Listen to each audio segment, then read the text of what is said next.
Good morning, everybody, and welcome to the first day of the Pro Trader webinar series. Today we have Charles Gough. He is at Pirate Traders, and Charles has been. He's been, he trades the ES futures, specializes in intraday two-way auction process of the S&P 500. He's the founder of Pirate Traders, a community for professional traders. And I have his links here to his YouTube channel, his Twitter, and then also his website here. I'll be pasting these into the chat so that you have them and you won't have to copy them down here. Need to go through the disclosures and also want to talk about the Black Friday sale here. So just a minute. General disclosure, all Bookmap Limited materials, information, and presentations are for educational purposes only and should not be considered specific investment advice nor recommendations. Risk disclosure, trading futures, equities, and digital currencies involves substantial risk of loss and is not suitable for all investors. Past performance is not necessarily indicative of future results. And then I want to also share with you guys here the 50% off the first month of all monthly subscriptions. This is our Black Friday sale. It will continue through this Friday, so December 2nd. So during this Pro Trader webinar series, we will be showing this slide here. And to access it, or the link here, you can basically go to YouTube, our home page here, and then click on the banner here. That'll take you to bookmap.com/Black Friday, and then you can sign up in here. It's pretty straightforward. You use this coupon code here. All right, so without further ado, let me get a hold of Charles's screen here, and then we'll get started.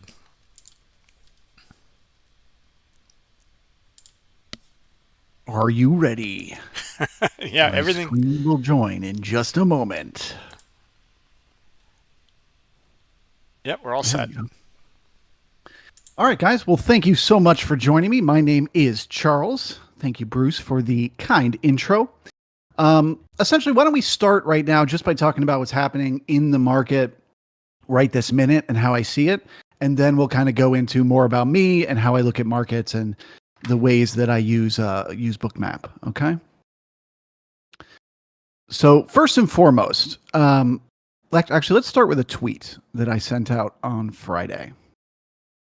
And that tweet read, generally speaking, a market that's ready to break out of balance to the upside does not leave this much weakness behind. My guess is we test the 3940s again next week. Quite a bold guess, Charles. Why? Why are you thinking that way? Well, I see what the market's been doing over the last few weeks as what we call a balance area. A balance area is basically a range that the market gets stuck in over a period of days when it's essentially trying to decide, does it want to go higher or does it want to go lower? And it kind of just has to bounce around inside that range until it's ready to pick which direction to go. I love balance areas. Balance areas are my favorite because the thing about a balance area is it sets you up with very high probabilities once it either succeeds with a breakout of balance or fails. Okay. And so that's the sort of mechanics that I believe are at play in the market right now. And it just so happens this morning and at this very moment, we are dancing around right on top of what I would consider the balance area high. So what that basically means is this. Right now at this very moment, there are two probabilities that are the most likely to play out. Either the market is going to find support in here this morning and continue to move higher. If that is the case, we see that as a breakout of balance that came back down, tested the breakout for support, and is now continuing the momentum to the upside. A breakout of balance is bullish. Okay. So the way I'm going to measure whether the market is able to do that is I'm going to watch the overnight high. The overnight high that we left behind over the weekend. I know, you could kind of consider everything that traded after Wednesday of last week as the weekend. I'm just going to call it, for simplicity's sake, 40.24. That's the overnight high. So as long as the market is below that level, my assumption is it's just going to kind of grind around in here, trying to decide what to do. But if it can get above that level, if it's able to push above that overnight high, come back down and find some support, that to me would be very, very bullish. That once again, zooming out bigger picture, we may be breaking out of a balance area. Okay. So that would be very bullish. I don't get bullish though until we get above that overnight high and find support. But then I'm very, very bullish for momentum to the upside. And then pretty much the same thing with the overnight low. If the market works its way through the support it created in the overnight here around Wednesday's lows, if it works its way back through there to the downside and it breaks below the overnight low, which we'll call 39.93, I would be looking for continuation to the downside in the exact same way. Does it push below the overnight low? Does it get resistance? If it can get resistance there, I'd be looking for a big move to the downside. Does that make sense? So either way, whether the market is ready to break out of this balance and look for continuation to the upside, or it's going to fail to do so, either scenario will set us up for a large move. Well, why, Charles? Because of this mechanism right here. Often, when the market tries to break out of a balance area and it cannot do it, when it pulls back into that balance, it will immediately trade to the opposite end. And then if it tries to look below and it can't quite break out to the downside and it pulls back in, it will often trade right to the opposite end. Does it work out every time? No, of course not. Look, it didn't work that time. But most of the time, a balance area can be very reliable to go straight from one end to the other. So this morning, we're setting ourselves up on a longer term basis, on a daily basis, to either break out and continue the momentum to the upside, or to fail and head down towards that opposite end of balance. So until we either break the overnight high or the overnight low, I'll be looking for the market to just go sideways and chop up and down and try to fool as many traders as they can. One thing that is very reliable when it comes to a balance area high or a balance area low is the reality that you will likely trade back and forth and just get as many people long. You can look at the Bookmap here and you'll watch it play out like clockwork. They will do this all day long. Well, they will push the market up to squeeze out a bunch of stops, right? They get people thinking, ooh, I got a short here. I got to get short. And then boom, they get them out. And then they do the same thing the other way. They make you think they're building support so they can come in and take out all the stops. And over and over again, they'll just keep grinding up and down, making you think we're going to go higher. Nope, just kidding. Going to go lower. Nope, just kidding. And they're going to keep playing that game as long as we're inside that overnight range. And they're going to get as many people long and as many people short as they can before they pick the direction that they're going to move today. And that is a great segue to bring me into telling you about myself and my way of trading and looking at the markets. So I would describe myself as a discretionary intraday trader. I generally sit in trades for somewhere between a few minutes to a few hours. Generally, the way I like to describe it is like, if the day's range is going to be, say, 40 points, I want to try to grab 20 points of that somewhere along the way. I want to try to recognize when we're somewhere near the lows of the day and when we're somewhere near the highs of the day, and I want to be catching those moves in between. And the way I make my decisions, the way I build up my discretion as to whether or not I should get long or short and what position size to use in doing it, is I use what I call what everyone calls market-generated information. Market-generated information is information that exists in the charts. It has already happened in the real world, and it is actual information. It is not a guess. I am not looking at the company's earnings and saying to myself, well, these earnings were better than expected, so the stock price has to go up. No. I'm looking at the company's stock price and saying the stock price is continually going up. It's trending. I'm going to get with that momentum and go long for that reason, not because of the earnings. I like to get all my information that I use for decision making from the market. And that is why I love Bookmap. Now, I will say I use Bookmap very differently than most of you do. I know a lot of people in this community use Bookmap because you're scalpers and you're looking for very, very small, very tight ranges within the day that you can take advantage of. I'm not really looking at that because, like I said, I'm more of a long-term trader. To me, the perfect day is when I get just one perfect trade, right? If I can just get one trade where I enter and it's profitable and I close that trade and I'm green for the day, that is good to me. So I would rather wait like a sniper for that one perfect opportunity to enter the market where the probabilities are most in my favor and I have an opportunity to enter the trade with the minimum possible risk and the highest likelihood that the trade will work out. And so because of that, most of the time, I'm just observing the market and waiting for those opportunities. And the way I'm doing that is I'm asking myself a question. What is the market trying to do? Right now in this moment, what's the market trying to do? Is it trying to go up? Is it trying to go down? Does it just want to go sideways for a little bit? Well, it makes up its mind. What is the market trying to do? And how good of a job is it doing of that?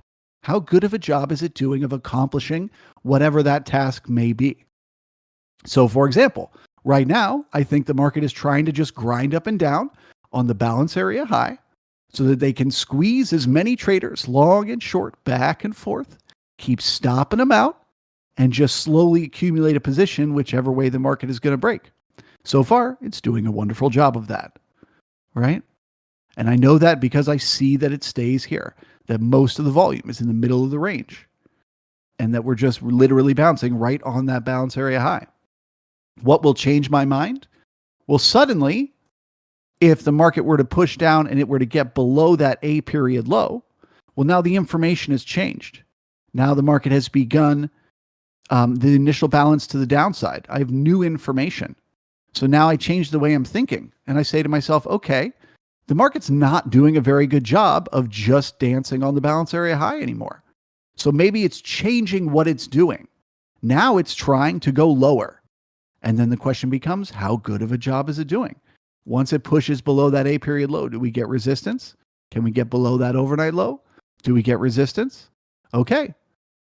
The market told me it was done going sideways. It was ready to go lower, and then it confirmed it twice. So now I can get into a short with a very high probability of the trade working out because I know the market generated information. The actual price action itself told me that that's what's happening.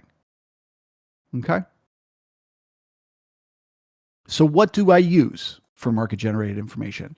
Well, my first source is this screen that you see over here on the left. This is called a market profile chart. The market profile chart is basically the same thing as a candlestick chart. The only difference is it separates out the time periods so that you can see how much volume traded at each individual level and how much time the market spent at each level. So I'll just show you this overnight right here. This is what we call a collapsed profile. So you see the way all the letters are just on top of each other like this? They're all kind of smushed down on top of each other. By seeing larger clumps of letters, we can recognize those are price levels where the market spent more time. Okay, so we can see the market spent a lot of time around the 4008 level. It spent a lot of time down here around the 4002 level. And in general, the overnight spent most of the time in the overnight in this area in here. It spent very little time up here, and it spent very little time down here. And so that's important information to me. That tells me that the market is very comfortable rotating in this area, which is, by the way, that balance area high. Exactly what we would expect it to do on a retest. Okay. So that's the first indication that I get when I look at market profile software. Where is the market spending the most time? The next question becomes, where is it bringing in the most volume? Where is the most business taking place? So when we see, last night, another great example, most of the volume, you can see the darkest colors on the volume profile here, as well as the larger numbers. That's where the most volume traded in the overnight. Surprise, surprise. It perfectly lined up with where it spent the most time. That tells me, once again, rotation. It tells me the market is very comfortable. It just wants to spend time grinding around here. Whereas, let's say the market had spent a bunch of time up here, grinding, but very thin volume. Then it pushed lower. It didn't spend a lot of time down here, but man, it brought in a lot of volume. Well, then we know there's been a change in the market. There was uncertainty. The move has been decided, and now certainty is stepping in. Now that momentum. So where the market spends time in comparison to where it brings in volume gives us insight as to what's happening underneath the surface.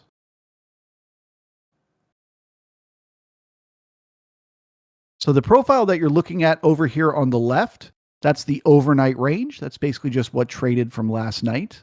And then what you're looking at over here on the right, this one is today's profile. So that's from the market open at 9:30, moving forward throughout the day. I have two profiles right next to each other. It's kind of hard to tell right now because we're just in the first hour of the day. But this one over here on the left looks like this one. It's collapsed. So as the day goes on, I'll be able to see where the most time was spent. This one over here on the right, it's expanded out so that I can see each 30-minute time period. I'll just expand out that overnight real quick so you can see what it looks like. Boom. Okay. So with the expanded profile, I can see how the market moved through each 30-minute time period, basically the exact same thing as a 30-minute candlestick. And when it's collapsed together, I can specifically see where it's spending the most time. And so I have both of those in front of me as I trade throughout the day. I've then got the volume profile for the whole day. So the volume profile over here on the left is from 9:30 in the morning, the full day. Where did the volume trade today? Then you got the volume profile right here in the middle. That's the current 30-minute time period. So within this 30-minute candle, where did the volume trade? And then over here on the left, I've got the cumulative volume. This is all the volume for the last 100 days or so. Just basically all the volume that is traded when we've been in this area before. And so those are the things that I'm looking at to compare different areas of interest. So that's my main source. This is where 90% of my analysis comes from, right here, this market profile chart. And I'm looking at the market as an auction process, right? The same way that an art auction works. An art auctioneer brings out a painting. He says, "This is a beautiful painting." And throughout the room, people are asking themselves, do I want this painting? Do I think it's beautiful? How much would I pay for it? Everyone's deciding in their head what that painting is worth to them and what they're willing to bid for it. So then the auctioneer starts the bidding. Let's start at $1,000. Do I have $1,000? Boom, a paddle goes up. Do I have $1,200, paddle goes up. $1,300, $1,400, $1,500, paddles keep going up. Lots and lots of paddles are going in the air. Everybody wants to bid. They want this painting. So what does the price do? Well, the price just keeps going up and up and up. That price goes, and the bidding continues. Then as the price continues to go higher, fewer and fewer paddles go up in the air. Fewer and fewer participants are willing to pay whatever price that painting is becoming as it becomes bigger and bigger. Sorry, more and more expensive. So then as you start to get to the very top, the last few bids, you're down to just a few people, maybe even down to just two. I have 2,000. Do I have 2,100? I have 2,100. Do I have 22? 22, sir, 2,200. Are you willing to pay 22? 22. And it's sold to the gentleman with the hat for 2,100, right? But in the stock market, what happens is at that very moment, when that last buyer, that very last guy that's willing to pay that price up there, as soon as they bid and they get their painting, the market brings out an identical painting. Another share of ES futures, ready and waiting. But wait a second, we ran out of buyers. There was only one guy left that was willing to buy up there. So what does the market have to do? Well, it has to start the bidding down. It has to say, anyone willing to pay 22? 22? Nope. 21? 21? 21? Nope. 2,000? 2,000? Oh, we got a buyer 2,000. Okay. Do we have 21? 21? Nope. Back down to 2,000. 2,000? Nope. And they just keep doing that dance all day long It's buyers versus sellers competing with one another, seeing how far they can push it until there's no one left willing to bid up there. Then they see how far down they can push it until there's no one left. Look at that. They went up there to take out all those stops. They came down here to take out all these. And they're going to keep doing that dance as long as they can keep finding people willing to bid up here and then finding people willing to bid down here. They'll just keep doing that dance. So I use the market profile software as a way to see that auction taking place. Where are the buyers? What levels are they defending? Where are the sellers? Where are the stops going to be that they're going to want to come and squeeze? And then when I feel like I have an understanding, when I say to myself, okay, I know what the market is doing. So let's take a scenario for today. Let's say we break this chop to the downside. We come down here, we repair the weak low, get some resistance. We turn this node into resistance. We come down, we get below that overnight low. So now I'm bearish. Now I think the market's going lower. That is when I'm ready to look over here on the right side of my screen. Okay? The right side of my screen is what I call the market internals. And the market internals are what I use to confirm my analysis from the price action that I'm looking at on the market profile. Okay? So every single thing on this chart kind of gives me a tiny little different piece of information that I can use differently. And balancing all those different pieces of information in my head is what gives me the edge to look for opportunities in the market. Okay, so the first one over here on the top left is the SPX and the NDX. The reason I have these two charts up here is because I like to look at the 15-minute candles without the overnight inventory. So just the regular trading hours. And the reason is because if you put a 20 moving average, this is just a regular simple moving average, a 20 moving average on the 15-minute candles, very importantly, that are only the candles for the regular trading hours, the US market, it can act as very reliable support and resistance, as you can see here in the NQ this morning, right? Where did the NQ run out of steam? Right at that 20 moving average. Okay, there's a set of algorithms, there's a set of bots that are always playing this moving average every single day. So it's a great piece of insight to me. Are those bots able to control the market? Here's a great example happening now. If the NQ breaks the A period low, and we know that the momentum that broke that low was just these bots selling the moving average, that tells us that market is weak. There aren't buyers. Okay? So that's the first piece of internal I look at. The next is this one over here called the breadth and the advancers versus decliners. Both of these are basically just showing me, all four of these actually, the ticks, the breadth, and the advancers versus decliners, are all kind of showing me under the hood of the market. Where is the momentum? Is there more buying or is there more selling? So on all of these, I'm watching for, is the market above or below the zero line? Is it trending any certain direction? Okay, reading those right now, I would describe the market as bearish. They're both, the advancers versus decliners and the breadth are below the zero line. The advancers versus decliners are pegged sideways, which is bearish, and the breadth is trending lower, which is bearish. The ticks are also being held below the zero line, which is bearish. Okay. And then last but most certainly not least, the reason you're all here. Dun dun dun dun. Bookmap, right? This is the Bookmap channel. Why are you talking about all this other stuff, Charles? Well, Bookmap is a game changer. Bookmap is without a doubt an absolute game changer because it gives me so many more insights. It's just such a simple few tools that I am absolutely in love with it. Now, I will just give you the disclaimer ahead of time that I'm relatively new to Bookmap. I'm no expert. I don't know the terminology. I may describe things wrong. I may get certain things. I may mix things up, but you'll get the general idea of what I'm describing. So my main focus when I'm looking at the Bookmap is the volume. Where is the volume in the order books where business wants to be done? And where is the volume going throughout the day? Are they moving the big nodes of volume up and down? Also, is the volume doing this right here? Do you see these little like tiny little checker patterns where it's just little tiny dots of volume that appear and disappear second by second by second, right? All of that is bots. That's computers. And so I like to know, is it real traders who are getting short, or is it just bots that are probably just looking for very quick little scalp trades, right? Okay, so the market is getting bearish here. The initial balance is now to the downside. So that increases the odds. The market wants to go test the overnight low at 39.9250.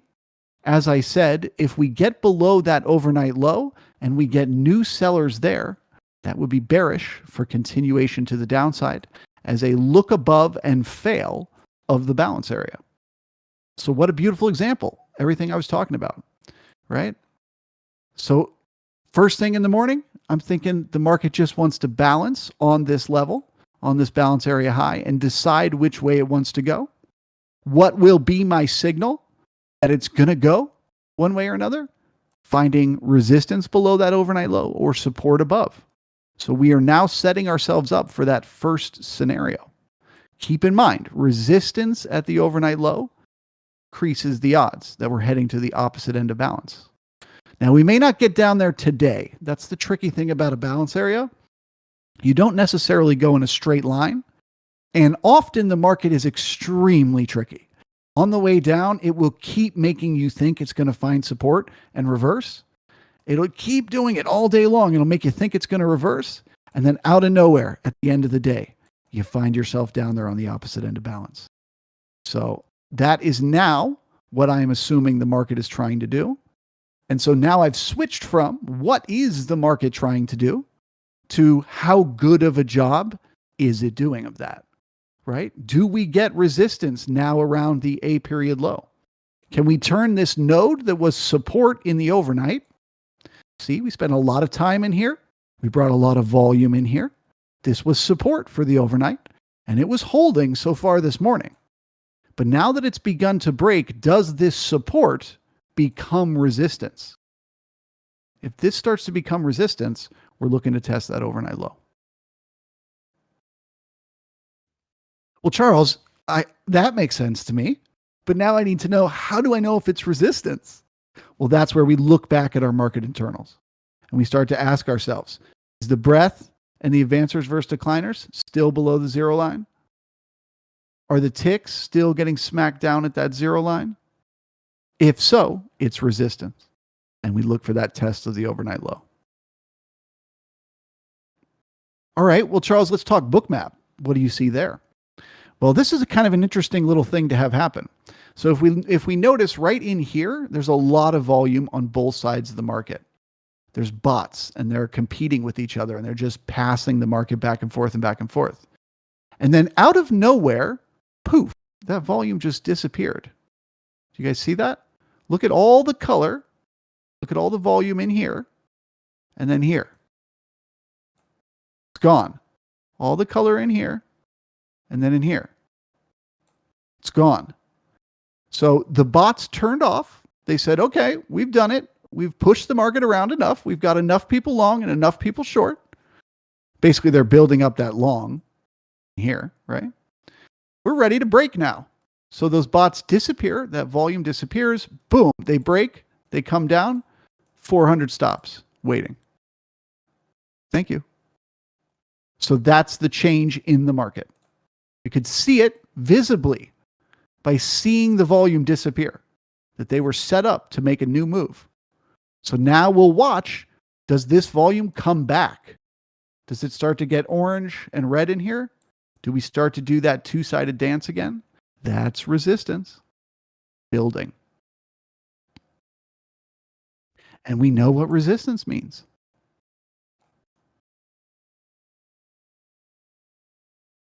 Bruce, you got any questions for me, brother? Wow, that was beautiful. No questions. I mean, yeah, guys, get your questions in. I mean, it was so well explained. I mean, I don't think there's a need for any questions, but really, that was just perfect. Yeah, no, we're good for now. Okay, sweet. Well, then I'll just keep rambling. I'll just keep on talking. Okay, so now we're printing the C period. And this is where things get fun. This is where the market generally what I have found is the first hour of trade, I think about it like it's its own thing. The first hour's market is its own market. There's people who have changed their mind over the weekend about how they're positioned, and they're going to want to reposition themselves in the morning. You've got people who got paid on Friday, right? Their 401ks, they're going to kick in on Monday morning, so on and so forth, right? The market kind of sets itself up for whatever it's going to do throughout the day in that first hour. So one great signal that we can use, one great piece of market generated information is after the first hour is done, we call that the initial balance. Which way does the market break from there? Does it break the initial balance high, or does it break the initial balance low? And that is just one more piece of market generated information that can give us some insights. Whichever direction it breaks, it is more likely to continue in that direction. Quite frequently, it hasn't been as common lately, but it is not uncommon that once the initial balance breaks, either the high or the low of the day is in. So if the C period breaks the B period low, with a decent statistical probability, the high of the day is in, right there at that A period high. Again, the markets have been so choppy, so crazy the last few months. You can't really trust the initial balance as much that way, but you can definitely still count it as momentum in a direction. So once again, if they broke that B period low, it would further increase the odds that we're going to test that overnight low.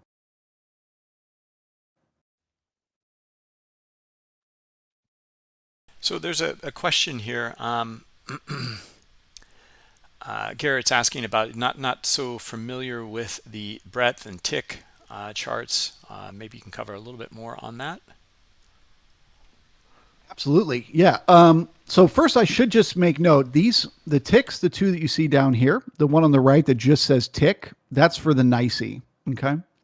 That's all the stocks that trade on the NYSE and the volume, the momentum that's trading, up versus down in there. And then the one on the left is the NQ. So that's all the stocks that are in the NASDAQ. Okay. So that differentiates those two. And really they're just, one problem with the internals right here is that they can be very distracting. They can send you a lot of mixed signals. So what I find is the most useful way to use them is purely after I've made a decision based on price action to confirm it. Is it doing what I think it's going to do?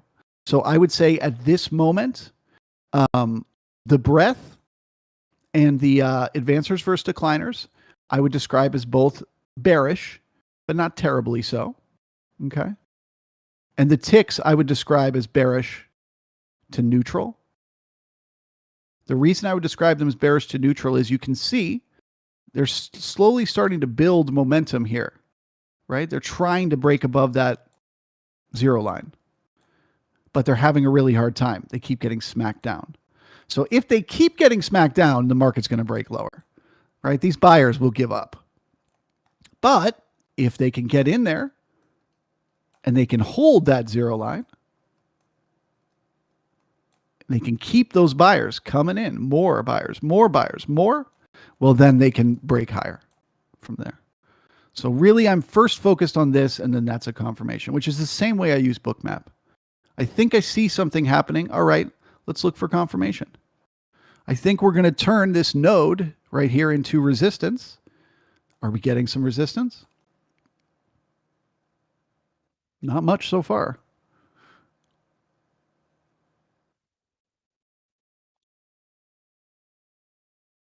I have a question for you, Charles. No, this was, just beautifully explained. Now, how do you start to look for a setup, and how are you kind of calculating your edge to understand that you have a higher probability? Great question. Very tough one to answer. So if I'm shorting to test the overnight low, I'm short right now, right? This was the resistance. This C period was the opportunity to get short. Okay. That I'm looking to get here. I got to get in the trade. So this is where I'm expecting the resistance. I'm seeing those ticks get smacked down. I'm seeing that, there's nothing special happening in Bookmap that's catching my eye. So I trust my analysis that we're going to go test that overnight low. So I got to get short in the resistance somewhere. Okay. And then the next question I'm going to ask myself is, all right, where am I wrong? Like if we're not going to go test this overnight low, where do I want to get out of this trade? Well, certainly if we get above the B period high, right? We got this resistance here. We got this resistance here. So if this market wants to go lower, certainly one of these will hold. So I'm going to want to put my stop up here above that last resistance. So the next question I say to myself is, I say, all right, Charles, I want to get short in the resistance. I want to put my stop up here. What is the distance between that entry and that stop? And then where is my target? If I'm targeting the overnight low, I would then say, what's my distance from my entry to my take profit and my entry to my stop? In this scenario, it's only a little bit better than it's almost 1-to-1 pretty much. It's a little bit better than 1-to-1 potential reward to risk. So this probably wouldn't be a trade I'd be looking to enter right here. But what I would say to myself is, if it did come up here and test one of these resistances, I could get in there, and then my risk would be much less and my reward much more. If I were to wait and get in up here, well, then my reward is bigger than my risk. If I could wait and get in up here, well, then my reward is even way bigger than my risk. So the edge, okay, is in forcing myself to wait for these opportunities. The edge is in forcing myself to wait for the very best entry where I'm taking the minimum amount of risk with the maximum amount of reward. Okay? And it's really, really hard to do. And you will miss trades all the time. This market will go down, it'll test that overnight low, and you'll be saying to yourself, why the heck didn't I get in at the resistance when I knew I should? Well, because I was disciplined and I was waiting for a better entry. So which game am I playing? Do I want to be in every possible trade, or would I rather wait for those best possible setups? That's what I ask myself. Okay, so that's step one. So now I see a trade. I see where I want to get in. I want to sell in here with a stop up here with a target down here. Okay, I'm happy with the risk to reward. It's at least double the reward for the risk that I'm taking. So that meets my risk reward criteria. So now the question is, what's the position size? How many contracts do I want to enter here?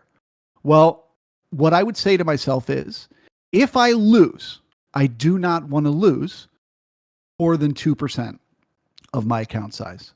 So since right now I'd be taking, looks like 8 points of risk, I would have to say to myself, how many contracts would add up to 2% of my account size if I lost 8 points? Okay. So that's the size of my entry. Let's say I can enter with one ES contract short, because 8 points on a single ES contract, which is like $400, that's my risk. That's the most I can lose in a single trade. So that tells me what position size, where to put my stop, where to put my entry, where to put my take profit. So now what do? Nothing. This is the key. I put my orders in and I just let the trade work. And as long as I follow these rules, as long as when I lose, I only ever lose 2% of my account size. Okay. And I'm always taking a 2-to-1 reward to risk. So that means if I win, I'm going to win 4% of my account size, right? I only have to be right like 40% of the time. I don't even have to be right half the time. I can literally be wrong more than I'm right about what I think the market's going to do and still be profitable as a trader, as long as I don't mess with the formula. As long as once I enter the trade, I either let the trade fail or I let the trade work. I don't let my emotions affect me once I'm in the position. And that is the edge as well. So the edge is the patience of waiting for the better opportunity to get in and the patience of letting the trade work itself out and not trying to outthink the market in the middle of a trade. That's it. That's my whole. I literally just told you guys my whole system. So I mean, that's really nice. Thank you, Charles.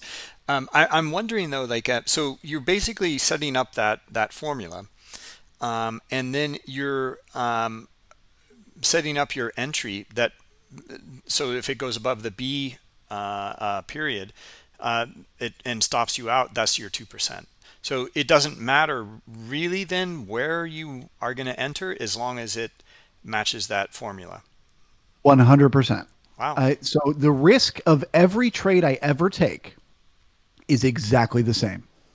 Every trade I ever take, if I'm wrong and the trade is wrong, I will lose 2% of my account.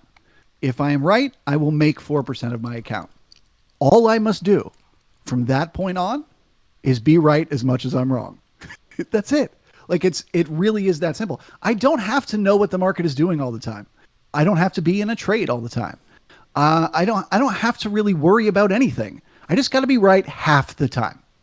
And as long as I follow my rules, which is the hard part, then I'll be profitable and I'll win in the end. So let's say, for example, right now, I was looking at this trade and I was thinking, I'm going to take profits right there at the overnight low. Well, then, like I said, I got to get a really good entry where I have minimal risk. But maybe I'm not thinking like that. Maybe I'm thinking longer term. Maybe I'm saying, Charles, this sure looks like a look above and fail of a balance area. And the market's heading lower down here to the balance area low. Well, then I could use that as my target to take profit. I can say, I can get in anywhere in here, right? With a stop above the high of the day. And it's an excellent risk reward opportunity to take that trade all the way down to the opposite end. I don't even have to wait around. I can go short right now at market. And I'm still within a reasonable risk reward. If I get short right here, sorry, let me just redraw this. So if I'm trading for the opposite end of balance and I get short right now with a stop above the high of the day, this is 2% of my account if I lose. It's the same loss as if I went for the shorter term play just to test the overnight low. But the reward obviously is going to be very, very big. Okay, well, what's the catch, Charles? There must be a catch to choosing between trading now short to target the overnight low as opposed to trading now short to target the balance area low. Well, the difference is the discipline, right? Remember, I said the equation only works if I do not change the trade once I'm in it. So for me to choose to get into a short right now, targeting all the way down here on this end of the balance, that means I am accepting that I'm going to have to sit all day long. And this market's going to be grinding lower and it's going to try to fake me out that it's coming back. And then it's going to grind lower and I'm going to have to sit through all those emotions and all of that in order to get to the opposite end. This is the big problem a lot of traders have. A lot of traders, they want to get in the short from here to here, but they don't recognize when they're getting into that short that it's going to be really, really hard to stay in and wait for that full move. So if they choose to use the high of the day as a stop and enter right now, they're totally messing themselves up because the probability becomes higher that it'll come back up here than down here. I misspoke. That's not what I'm trying to say. The probability is that before it can get down to here, you're going to lose faith in the trade and you're going to get out early. And then that trade, you won't get 4% of your account size, right? Because you got out early. And so then you mess up your whole scenario because the only way it works is to know your win rate and to have your risk reward compared to that. So anyway, that's the other element of it is like when I'm entering a trade, I will think about how difficult it will be for me to stay in that trade. If I think I will only trust the short to test the overnight low, then I have no choice. I just must wait for the better entry and not lie to myself and say, okay, I'm actually trading for the opposite end of balance. So I can take on a ton of risk. No, no, no, no, no. I got to know what's the trade I'm in ahead of time. Wow. Very, very well spoken.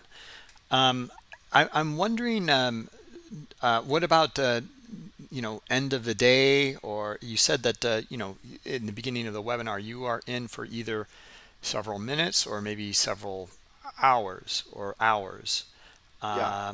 So how do you, if you're going to take on like high of the day as your ultimate risk, and you're looking for that much greater reward, then you may have to stay in several days. Yeah, I don't do that. Yeah, I can't. I've listen, if I could swing trade, if I could get in a trade and just wait for it to go where I think it's going, I would crush the markets. I would be the most because my ability to read markets is top notch. My ability to guess days before it happened. I guessed on Friday, or sorry, on Wednesday of last week, that we were going to head back down here this week. But do I have the balls to get short? It would have been at market close. So it would have been right here. Do I have the balls to get short here, sit in that trade all weekend long, maybe even for 4 or 5 days, waiting for it to get down there? No, of course not. I don't. You know what I mean? So I'm forced to be flat, wait for the market to open, wait for it to push below that overnight low, find the resistance, then I get my trade. You know what I mean? Um, Right. yeah, I don't like carrying risk overnight. I like to be in and out. And as far as like how long I'm in a trade, I never know going into it, right? I could get short right now to test the overnight low, and the market could push down there in 5 minutes, and then boom, I take profits. Or we might grind sideways for 5 hours, and then it goes down there. Either way, as long as I haven't gotten up to where my stop is, I'm still in the trade. And so I don't know how long it's going to take. Oh, fantastic. Let's see. Some questions are coming in now. So let's see here. Hold on a minute. Yep, a lot of Dalton here for sure. Yeah, Dalton's my mentor. So if you guys are hearing a lot of Dalton, I'm just a parrot of Dalton. I love, I mean, like everyone's looked at volume profile for so long, and I always kind of thought like, yeah, but you're not getting like, it's just mashing it all together. Like when you look at market profile though, in these periods, then I think you just get much more detail about what's going on. Um, Yeah, the interesting thing is the way people's brains are different. It's like some people market profile doesn't work for them. Like it just they can't connect with it. Candlesticks is easier for their brain to like connect with. And some people it's exactly the opposite. They look at candlesticks and it just looks like random, and then they look at this and oh, that makes sense. When I can physically see a big node and I know like that's easy. Everyone's different. right, right. So let's see. There's a question on the time frames for the internals. Ooh, that's a great question. Um, Also, it's worth noting with Bookmap, a lot of times I'm really zoomed out or like this, and that kind of can also give me a lot of insights about how the market is making its moves. You know, they're bringing in volume down here to pull the market to the volume. Okay. Then they're bringing in volume up here to pull the market back up, bringing in volume down here to pull the market down. And so then when I know that that's what's at play, I can keep an eye on those bigger nodes. And just it sounds like an oversimplification, but like, is there more volume below or above price? And it's likely to head in that direction. So just Internal. not to confuse our users, what you're referring to is liquidity. I mean, we refer to it in the webinars as liquidity, not volume. I always refer to the traded volume, the aggressor, I see. as, So as once the it's filled its transactions. volume, Yeah. before that, it's liquidity. I mean, yeah, that's where there are orders there, but and there might be quite a bit of volume within that liquidity, but just to make the distinction, that's the passive orders, resting orders, Yeah. and liquidity. That's a good. I should actually switch. That's a good way to differentiate the two. Yeah, Um, because the aggressor, like we just try to make the distinctions. Like the aggressor is like what the traded volume everyone looks at, and it's the one that moves the market. But the liquidity, the passive orders, can't technically move the market. gotcha. Yeah, it's funny how people get so tangled up in words. One time I was doing a live stream and I said something like, "All right, so we're looking to see are there more sellers here that start to pile on to take the market lower?" And this person like emailed me. I was like so upset. They're like, "It's not more sellers, it's aggressive sell." It's like, oh god. But anyway, yeah, I get you.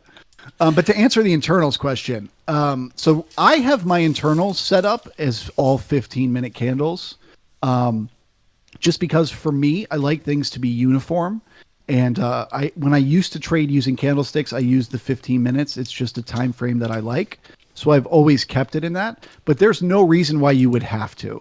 If you wanted to look at the ticks in 1 minute or 5 minute or whatever you want, you totally can do that. And they work exactly the same.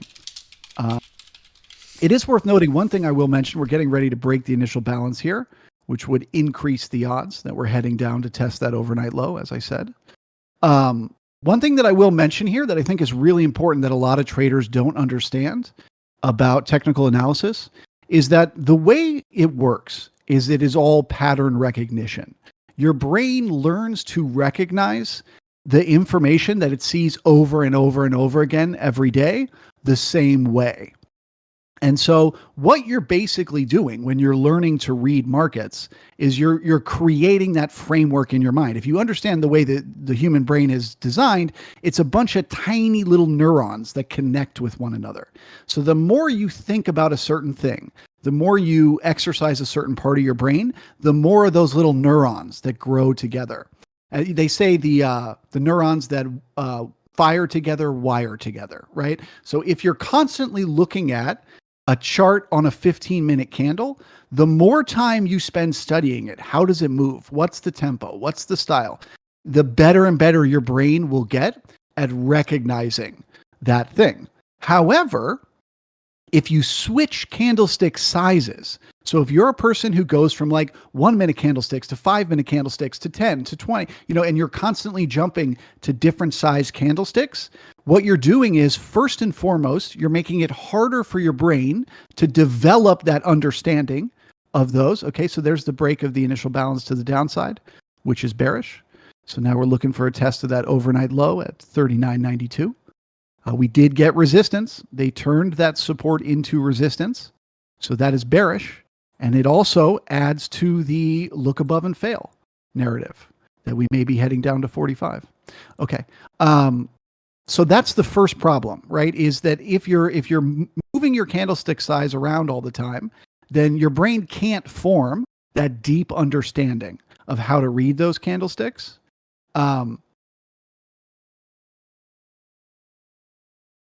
The other tricky thing is the hardest thing, the thing that most traders don't think about is you only have so much mental energy. You literally build it up while you're asleep at night and you wake up every morning and you only have so much capacity to think in any given day. The most energy, using activity that your brain can do is switching from one thought process to another. The switching between thought processes is actually more difficult for your brain than focusing deeply on one thought process. Okay.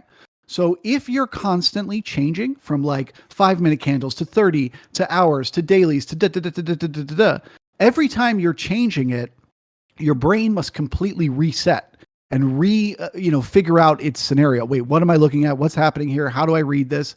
And so you're actually taxing your brain, the energy that you use significantly by jumping around. So anyway, that's a long story to basically say, pick whichever time frame you want to trade on. Any time frame is fine, but just stick to it because it will be much easier for your brain to master an understanding if it's looking at the same thing all day, every day. That's one of the reasons why I keep my Bookmap zoomed out, is because this is the sort of look of it that my brain is becoming used to seeing, rather than all the way zoomed in like this. Yeah, that's a really good point, and to keep you just like on track. There you go. Let's see here. The Steve, he explained the chart on the left hand side there about the some of its volume profile, some of its market profile, and then the half hour candle, or you can see the half hour time frames as well with the A, B's, and C's there. Yeah. And if you guys have any questions like that, I encourage you to check out my YouTube channel, Pirate Traders. Every morning I live stream like this for the first hour of the day. And I'm happy to answer any questions like that, that pop up in the chat. Yeah, and what do you have any sort of particular like initial balance strategies? I mean, I know you just talked about the C period, etc. And once that goes, that it's likely just going to go. But anything deeper than that? Yeah, yeah. Like, a lot of people look for like the size of the initial balance. You look for a move the same size. So like if this is the size of your initial balance and you break out to the downside, you'd look for a move, somewhere in that range. That's not something I look at personally. But I do know there are some people that use that. I don't really have specific, this is what's so hard for me when it comes to teaching people how I trade. Like, I don't really have specific anything. It really is as simple as, like I said, I'm just always asking myself, what is the market doing? So breaking the initial balance to the downside gives me a piece of information. That piece of information is the market wants to go lower. Once I get that piece of information, that's it. I'm not paying attention to the initial balance anymore. Now I'm looking for resistance, right? Now I'm looking for, do the ticks stay below the zero line? Are we building in volume here on the Bookmap? I go from worrying about one piece of information until it gives me whatever the signal I'm looking for. Then I stop thinking about that and I move on to the next thing. And that keeps it simple for me. So yeah, when it comes to the initial balance, I just look for the break. Yep, keep it simple. No, I have a question on the return. Let's suppose, so you have your setup all in your mind. You're looking for a risk reward that works out.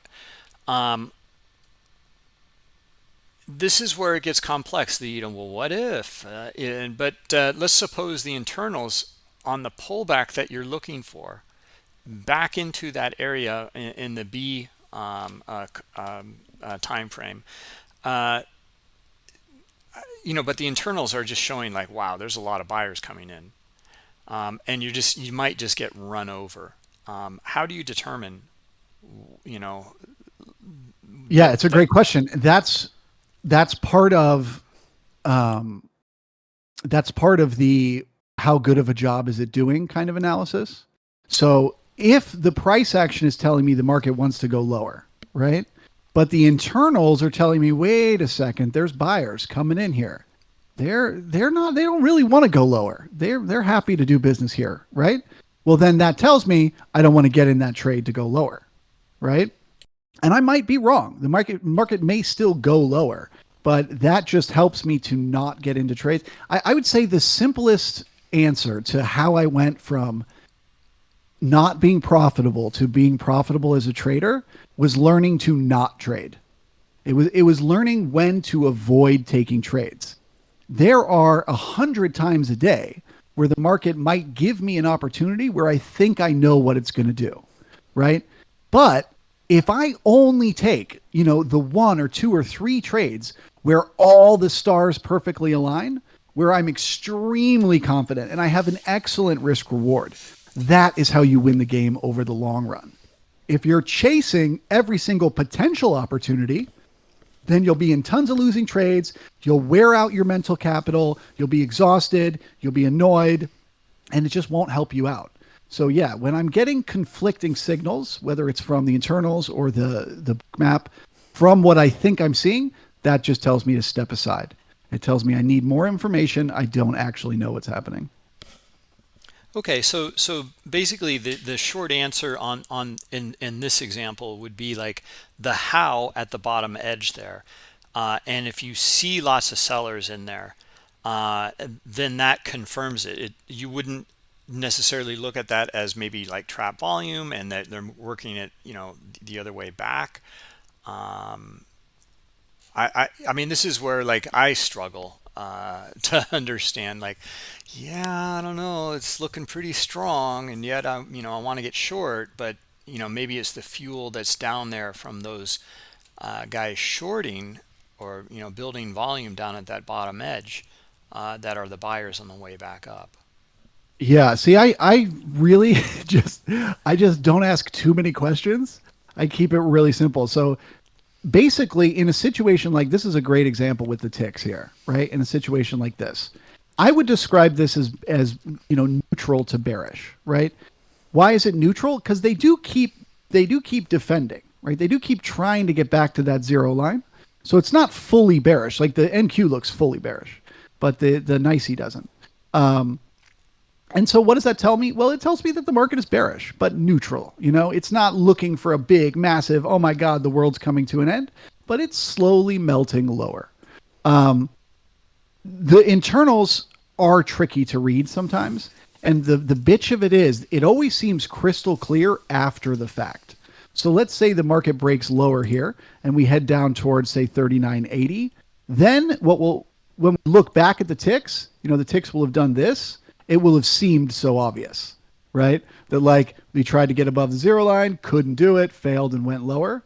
So they're very tough to read, but if you keep watching them every day, you'll start to catch those little insights. But I would also say, don't ever let an internal talk you out of a trade. If you're confident that you have a good setup, it's okay. Take the trade. Right, right. That's the following your plan part. That's just can be like you said multiple times, is it can be challenging. Yeah, it's the hardest part. It took me a long time to figure that out. That like market analysis, like figuring out what the market is likely to do, is actually not that hard. What's hard is following a set of rules when you're trading it. And most people put all their time and energy into trying to read the market. I tell people this one right here, the 20 moving average, 15-minute candles, you could literally trade nothing but that. Like sell it when it tests it from below, buy it when it tests it from above. Like as simple as that. And you can make money in the market. Now you'd be bored a lot of the time because there's going to be days where you don't even test it, which is what it looks like we're going to get here on the ES. But it's just to understand that you don't have to overthink things. You don't have to always know what the market's going to do. You don't have to have certainty. You just have to have a good entry, and you have to follow your rules. Yeah, this is a great webinar. Thanks so much, Charles. Let me see. There's any other questions? Let's see. Stumpy's asking anything that signals a FOBO at the low or high of the range, which I don't know what a FOBO is. Fear of bitching out. What is a FOMO? Yeah. So what he's talking about is this idea, which is just, to me, the real key to everything is when you get to a pivotal level, and we're looking at the overnight low right now. Okay. This is our pivotal level. What happens when we get there? Are there new sellers? So we know, for example, there's going to be people who are buying right now who have their stops right there. So when the market first pokes down, it's going to boom, it's going to pop right through, because we're going to those sellers will just be stops. They're not actual real people going short. They're people who were long getting out of those shorts. So then the question becomes, is there new sellers, right? Do new sellers start to pile on here? Because all of a sudden they're like, oh my God, this market's going to keep going lower.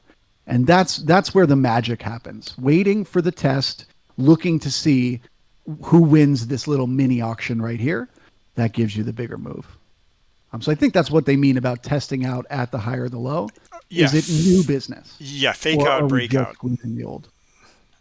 So Stumpy said fake out, breakout was the Yeah, FOBO.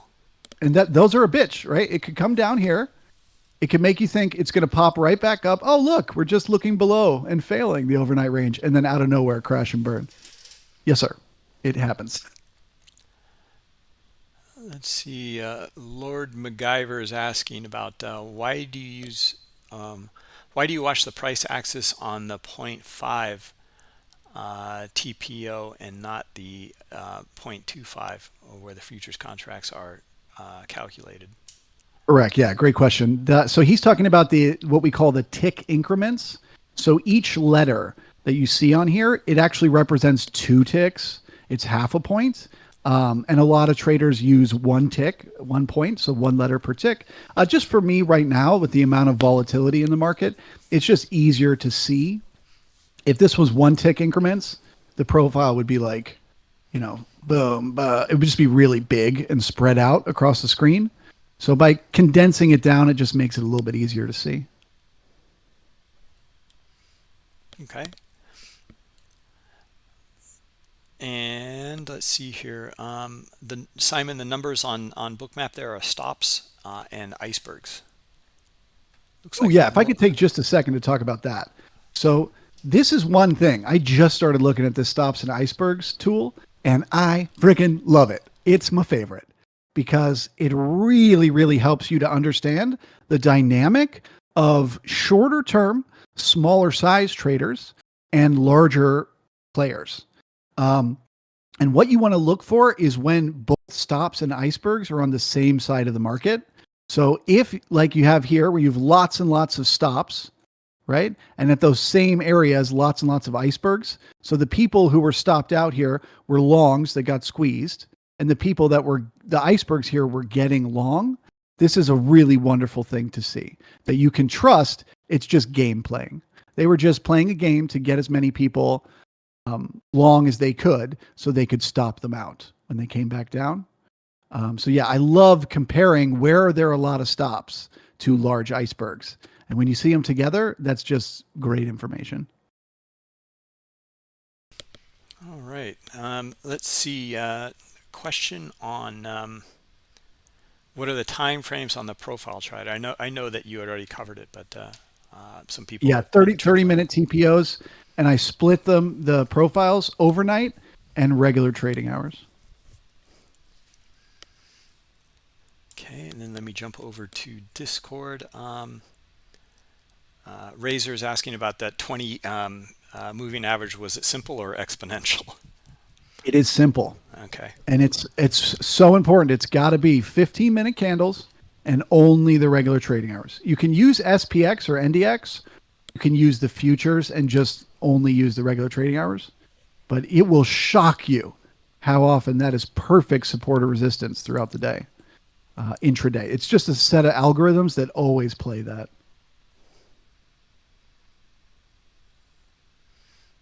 Okay. Let's see here. I think we're good. Unless you guys have any other questions, please get them in.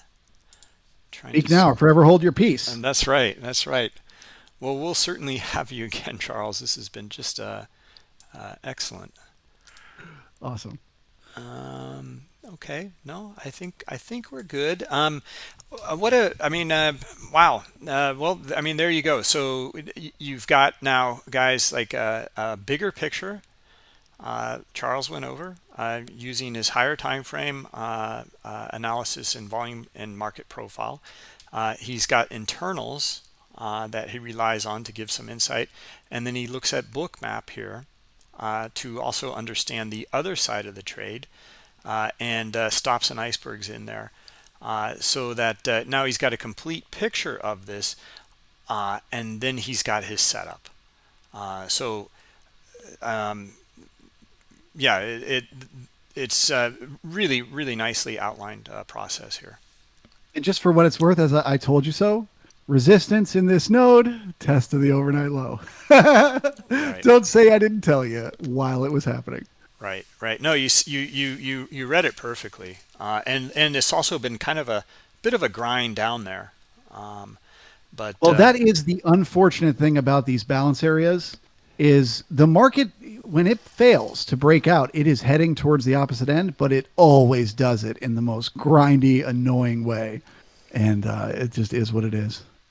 yeah, yeah, and like the one thing that's nice is like you would just be in it and you just be like, well, I'm expecting it to grind and I know where my stop is, I know where my take profit is, and that's that. Um, and just let it work or it doesn't work. Exactly. You nailed it. So, I mean, how would you in some of these like it never is so simple as some of the scenarios that you've outlined, but like let's suppose it just grinds like you're in your trade, it grinds all day long, and it's end of the regular trading hours. Would you just exit the trade or Yeah. okay? Yeah. Yeah. So in the last 10 minutes of the day, we have a little joke in the brigade. We call it the murder bot.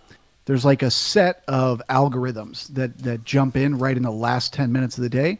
One set kicks in 10 minutes before the close and one 5 minutes before the close. And the market gets very sporadic. There's no way to predict the moves it's going to make. I almost never am in a trade when that time period comes. So if I'm in something and it's not working out, I'll just exit. And remember, for me, the key was when I learned to stop caring about a trade not working. I think like a casino. I'm thinking about the trades over the next 100 trades. I'm not thinking about any one trade. So if I get in it and I have to sit there for hours and then I have to exit, it sucks. I mean, I'm not saying I like it. It's a shitty feeling, but I'm fine with it. That's the name of the game. Yeah, yeah. I mean, those are your rules, and that's what you're looking for. I mean, or that's the way that you want to manage it and handle it, and makes complete sense. It erodes that risk reward ratio. However, you want to exit. Yeah. And I will just also say that doesn't happen often.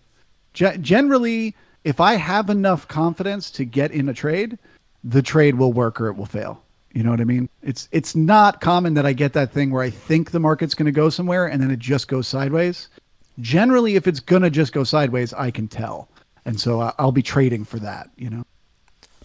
Right, right. So there's a few questions. I think someone had answered it in YouTube, but also in Discord. The software you're using for the market profile?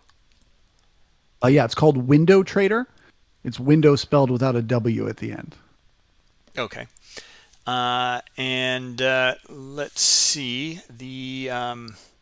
I've been pasting into the chat, guys, the contact information or social media for Charles at Pirate Traders. So you have all of that. And let me know if there's any more questions or any last words that you have. Last words from me. Yeah, yeah. I mean, well, Yeah, I mean, well, I will we're say, fine. We're fine to continue on if you see something. But we're about an hour and 15 minutes into it. yeah, Usually. no, I'm ready for a potty break for sure. Um, Okay. but yeah, no, I would just say as far as leaving you with the market here, I would say the market is one time framing lower, which is bearish, right? It pushed below that overnight low. We did not get resistance there. So remember, the question is always, what is the market trying to do and how good of a job is it doing? Well, it's trying to go lower here today, but it's not doing a very good job. There were no new sellers waiting down there at the overnight low. So that increases the odds that maybe we do need to go sideways today. But we'll just wait and see.